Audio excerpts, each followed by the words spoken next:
Hey, boy, just woke up, but still got to get these going, so. Oh, away we go. Now, just the other day, VHS 99 released. And you know me, I like the VHS series. I've reviewed all of them so far, with the exception of VHS Viral, and I love anthologies. So, I had high hopes here. Now, I really praised number one, number two. I really did enjoy 94. Now, I haven't reviewed Viral, but I have seen it. The internet does not like VHS Viral. I didn't mind it. I didn't think it was great, but and definitely the weakest of the series, but I didn't hate it either. Now, this one, maybe it's because I like anthologies, and maybe it's because I really like the VHS series, but this one just felt kind of okay. It I really wanted to like this one more than I did. It was never boring. It was fine, but I wanted more than fine. I think part of that was the wraparound series here, segments here, which I will say are the weakest in all of them, even more than Viral. Okay, I mean VHS. It's some people breaking in to a house, and it's all the creepier scenes in the movie. Number two, it's again someone's gone missing, and they're some investigators are looking around, and it creates a good creepy atmosphere. Viral is some weird car driving around broadcasting signals. It's not scary, but it's at least got energy, and you want to know what the heck is going on. And 94 has this whole cult thing going on, which again, while not scary, is at least interesting.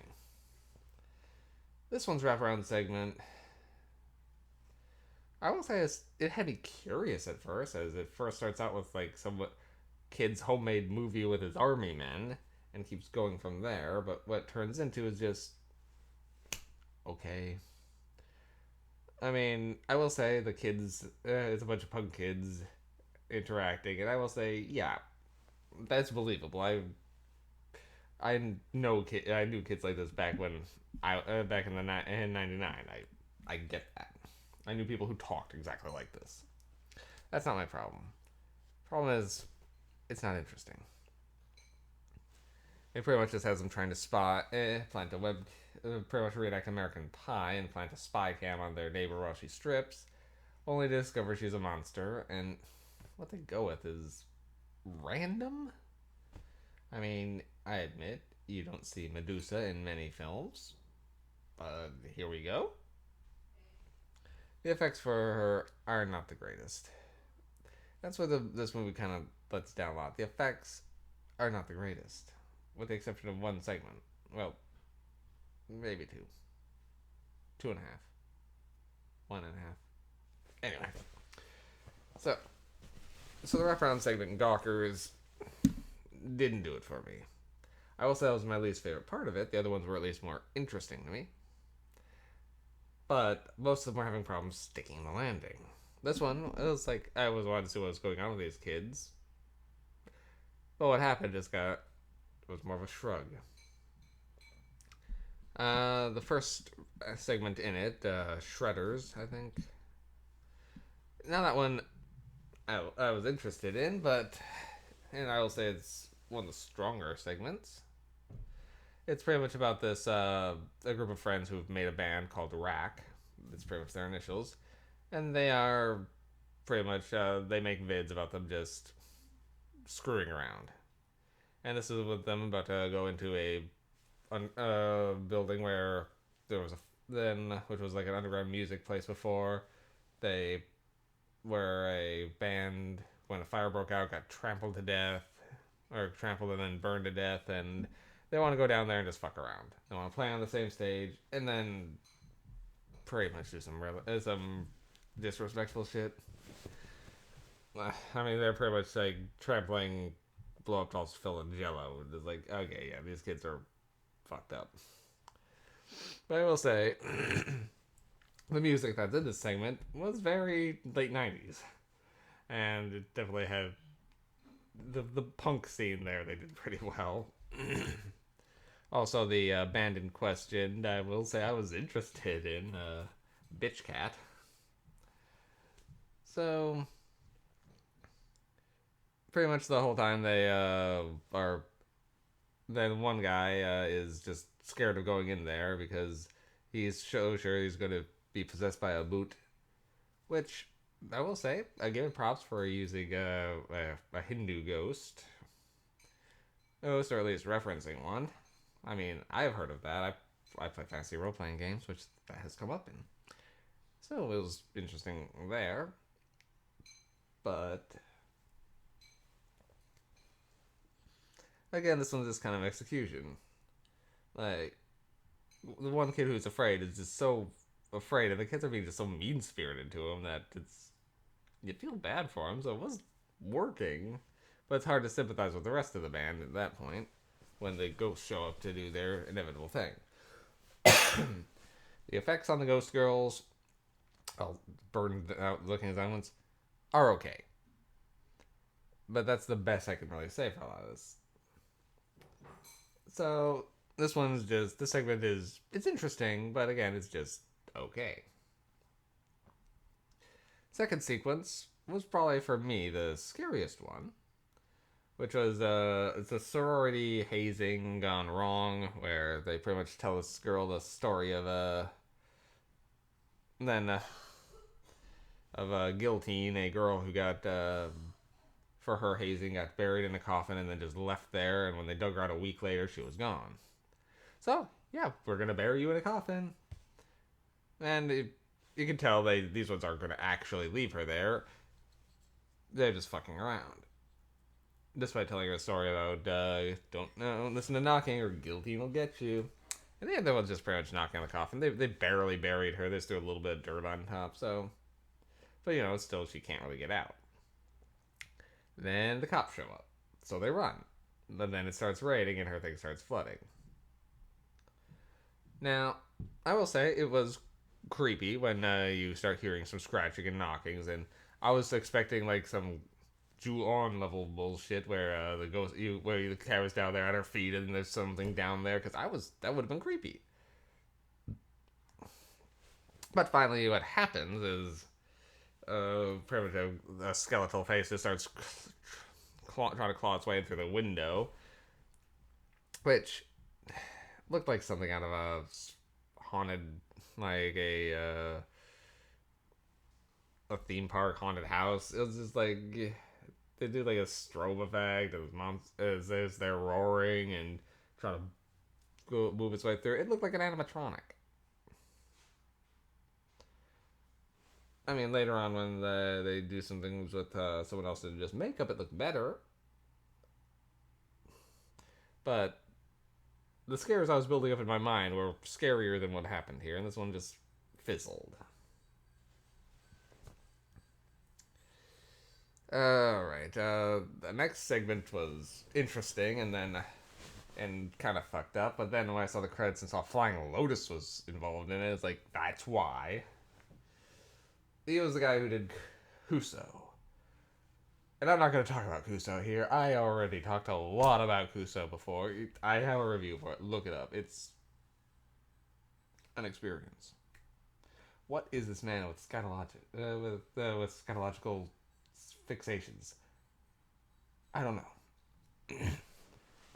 So this one again ended up being a bit nostalgic, as it's pretty much them having a bunch of kids on a like Double Dare style obstacle course or a Legends of the Hidden Temple kind of thing. So it was that was hitting me the nostalgia, right? What wasn't working is some of the other parts. So it's essentially some about a show that's so difficult that no one's ever won it, and there's a lot of injuries. The main then a girl gets her leg pretty much ripped off during the thing, and well, how callous the show is about it. It's like they're still telling her to crawl to the goal with her leg shredded and bleeding. And afterwards, it's like, oh, she signed a waiver. It's like, this is comedically evil. It's so pretty much her mother abducts the host after the show has been canceled and forces him through a similar er, obstacle course that's just a little bit more dangerous. So it turns almost into a little bit Saw, which I was down with, but then it gets weird. I will say I do appreciate the kind of some of the stuff for this one. Like they pretty much were advertising that they grant your favorite wish would come true. I never heard that term, favorite wish.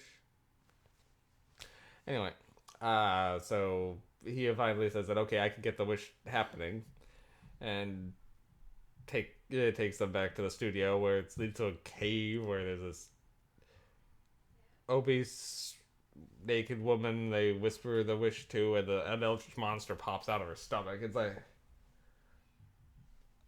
I will say I was kind of on board with some of that. The effects on the creature were actually pretty good, but the gore effects that come just after were lackluster. Which, considering this one had been fairly strong up until that point, like with the leg severing thing, it was a little disappointing. But this one, I will say, just overall, other than like how comedically evil the show was probably one of the stronger segments. Well, there's only 5 segments. It's kind of really hard to rank them because most of them are just okay. I mean, Gawker's is at the bottom. This one was fascinating, but I will say I think the hazing one. I can't remember the title for that one. Is probably the next bottom just because it blew the landing completely for me. This one, I actually think I did like the Shredders a bit more, just because the characters were interesting and I liked the music. So this one I guess would be 3, 2. No, number 1 was my favorite. The last one was my favorite.